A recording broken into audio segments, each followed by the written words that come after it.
आदिवासी परिवार द्वारा आयोजित चिंतन शिविर में पधारे हमारे आदरणीय भवरलाल दादा परमार गुरुजी, रोहत कांतिभाई आदिवासी और तमाम मेरे भाइयों बहनों, युवा साथियों, सज्जनों एवं हमारे इस क्षेत्र में SC, ST, OBC, minority, general तमाम मानव समुदाय एवं हमारे यहाँ पुलिस प्रशासन की टीम भी आई है और तमाम विभागों के जो भी अधिकारी, सेवानिवृत्त कर्मचारी इस चिंतन शिविर में पधारे हैं।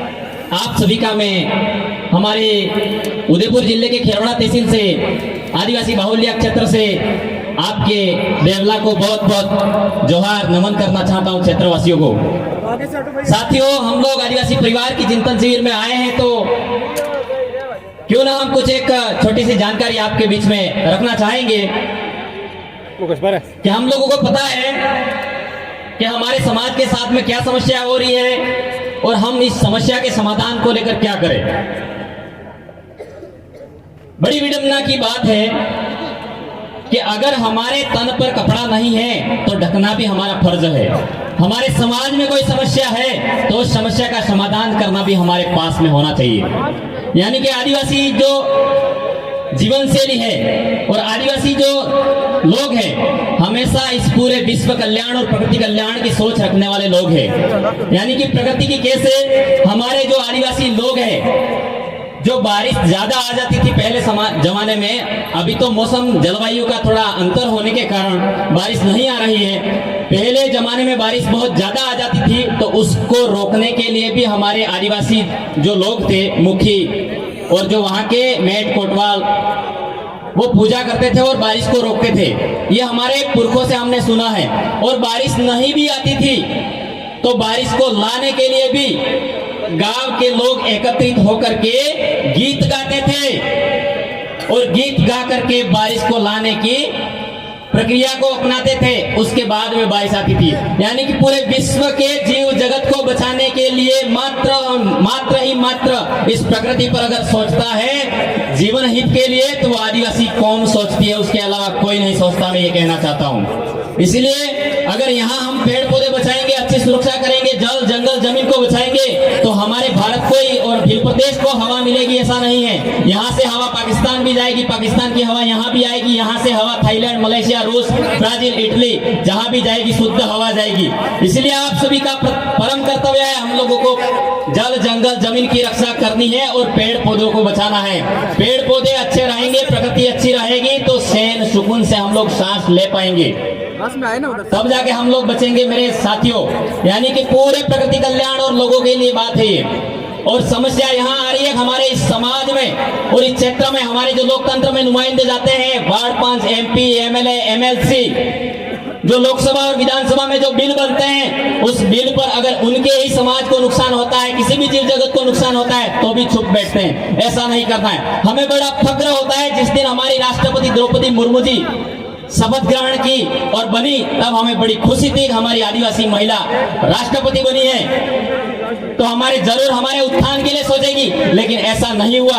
पता नहीं उनके ऊपर क्या दबाव था, क्या प्रेशर था। हमारी महिलाओं को मणिपुर की घटना में नंगा घुमाया गया, तब भी एक शब्द नहीं बोले वो। तो हम ये कहना चाहते हैं कि आप लोगों से आप लोग थोड़ा सा, मैं आपका छोटा बेटा हूँ, थोड़ा ध्यान आकर्षित करना चाहूंगा कि मैं बहुत दूर दराज से तो नहीं, उदयपुर जिले से ही हूँ, लेकिन आपका बेटा होने के नाते आपको मैं कहना चाहता हूँ कि हम लोग उस समस्या का समाधान कैसे करें। जो हमारे सभी प्रकार के नुमाइंदे यहाँ से जाते हैं वो चुप क्यों है? वो समस्या का समाधान हमारे पास है। जैसे एक पेड़ होता है, मैं एक कहावत के माध्यम से आपको कहना चाहूंगा, जैसे एक पेड़ होता है, उस पेड़ के जो आम का पेड़ होता है उसके अंदर कीड़ा घुस जाता है। कीड़ा घुस जाता है तो कीड़ा घुस जाने के बाद में हम लोग जो आम लगते हैं तो आम के ऊपर वाले पत्तों और डालियों को बीमारी हो जाती है और कीड़ा नीचे से घुसा होता है। हम उसको नीचे से दवाई नहीं करते हैं, ऊपर की टहनियों को काटते हैं, पत्तियों को काटते हैं, आम झड़ क्यों रहे हैं ये पता नहीं लगाते हैं। तो हम लोगों का परम कर्तव्य है कि उस पेड़ के अंदर कोई बीमारी है तो उसके जड़ के अंदर नीचे से दवाई करनी पड़ेगी। तो आप लोगों को भी यही करना है कि आपके वार्ड, पंचायत, ब्लॉक, जिले लेवल पर धरातल पर आपको एकता के साथ में रहना है। मैं तो ये कहना चाहता हूँ हमारे एमपी से जो हमारे सेलाना विधायक है, मैं खुले तरीके से बोलना चाहूंगा क्योंकि हमारे समाज में ये दुख दर्द सुना है। हमारे समाज का चाहे एमपी हो, चाहे एमएलए हो, चाहे वार्ड पंच हो, चाहे आम व्यक्ति क्यों नहीं हो, उस व्यक्ति के साथ में भी ऐसी गलत बर्ताव नहीं होना चाहिए, चाहे भारत के किसी भी कोने में रहता हो। चाहे 112-13 करोड़ आदिवासी है, ये पूरे भारत के लोग वीडियो को सुने, छोटे से बच्चे से लगा के किसी भी व्यक्ति को इस तरीके से प्रताड़ित नहीं करें और ऐसा नहीं होना चाहिए। तो आप सभी लोगों से निवेदन है कि आप लोग एक हो जाइए, मजबूत हो जाइए, अपने लड़कों को ज्यादा से ज्यादा पढ़ाइए, शिक्षित करिए और नशे से दूर करिए, प्रकृति की रक्षा करिए और सभी मानव समुदाय के लिए काम करिए। और आदिवासी समुदाय का सदियों से रहा है, किसी का रक्त कभी नहीं बहा है। और दूसरे लोग हैं जो आज दूसरे लोग नहीं, ये लोग कोई नहीं, सब मानव है। मैं बात को 2 मिनट में अपना खत्म करना चाहूंगा कि हम लोग जो है वो सबके हितार्थ के लिए सोचते हैं, लेकिन जो उद्योगपति लोग हैं हमारे जमीन पर कब्जा करने के लिए, जो हीरा निकलता है तो आदिवासी की जमीन को ही टारगेट किया जाता है, ग्रेफाइट निकलता है तो भी आदिवासी की जमीन को ही टारगेट किया जाता है, अभ्रक निकलता है तो भी आदिवासी की जमीन को टारगेट किया जाता है, सोना चांदी निकले तो भी आदिवासी की जमीन को ही टारगेट किया जाता है। ऐसा क्यों?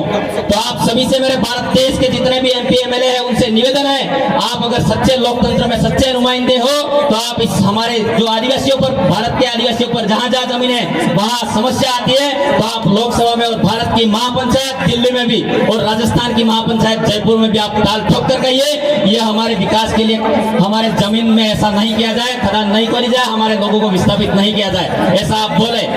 आप सभी से मेरा विशेष अनुरोध है कि आप लोग एक हो जाइए। जो हमारे राजकुमार भाई है और ये देवला की जो टीम है तत्पर तरीके से यहाँ कोई ऊंची जाति के नीची जाति वालों को दबाते हैं तो हमारे राजकुमार भाई है और यहाँ की टीम है। मैं विशेष एक आदमी को नाम नहीं लेना चाहूंगा कि एक आदमी को प्रमोट कर दिया, लेकिन मैंने अक्सर देखा है जैसे डूंगरपुर, बांसवाड़ा क्षेत्र में और भील प्रदेश में हमारे भंवरदादा और रोहत कांति भाई आदिवासी और ये लोग मेहनत करते हैं। वैसे के वैसे हमारे इस क्षेत्र के लोग, पूरी टीम काम कर रही है। आप पैसा नहीं दे सकते हो, साथ में खड़े हो जाइए। खड़े नहीं हो सकते हो तो आप विचार दीजिए, उनको विचार नहीं दे सकते हो तो आप चुप रहिए और साथ दीजिए, पर उनको रोकने का काम मत करिए। और शासन प्रशासन से हम कहना चाहते हैं जो आदिवासी परिवार की टीम है वो कभी भी किसी का अहित नहीं करेगी। क्यों नहीं करेगी? वो उस टीम में पूरे शिक्षक वर्ग के लोग जुड़े हुए हैं और अनुशासित तरीके से किसी कार्य प्रणाली को अंजाम दिया जाता है। हमारे समाज पर अत्याचार शोषण होता है तब भी आप लोग अनुशासित होकर अपने एसडीएम कार्यालय में जाइए और अच्छे से ज्ञापन दीजिए। और अनुशासन से हमको काम करना है, विधि सम्मत काम करना है, नियमानुसार काम करना है, किसी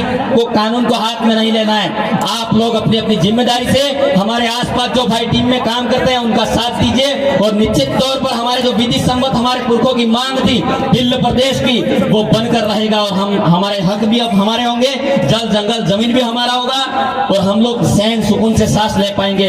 हमारे पुरखों का सपना भी पूरा होगा मेरे साथियों, लेकिन हमें एकता के सूत्र में रहना होगा। हमारे जमीन के विवाद हो सकते हैं, आसपास भाइयों में झगड़े हो सकते हैं, लेकिन सारे बंधनों को तोड़कर हमारे आदिवासी परिवार की विचारधारा की ओर हमको आगे बढ़ना है। तो निश्चित तौर पर हमारे समाज में उत्थान, संवर्धन, संरक्षण कर पाएंगे, नहीं तो हम लोग अलग अलग जितने बिखरेंगे उतने टूटेंगे। मेरे साथियों, आपने मेरी बात को ध्यानपूर्वक सुना, समझा। मैं आशा करता हूँ कि आप लोग ये बात अपने परिवार, सगे संबंधियों में पहुंचाओगे, तभी हमारे विचारों रखने का सार्थकता सिद्ध होगी। बहुत बहुत धन्यवाद। आपका छोटा बेटा होने के नाते मुझे बोलने का सौभाग्य प्राप्त हुआ। जय जोहार, जय आदिवासी, जय दिल्ली प्रदेश। भैया थोड़ी साइड में तो बहुत बहुत धन्यवाद।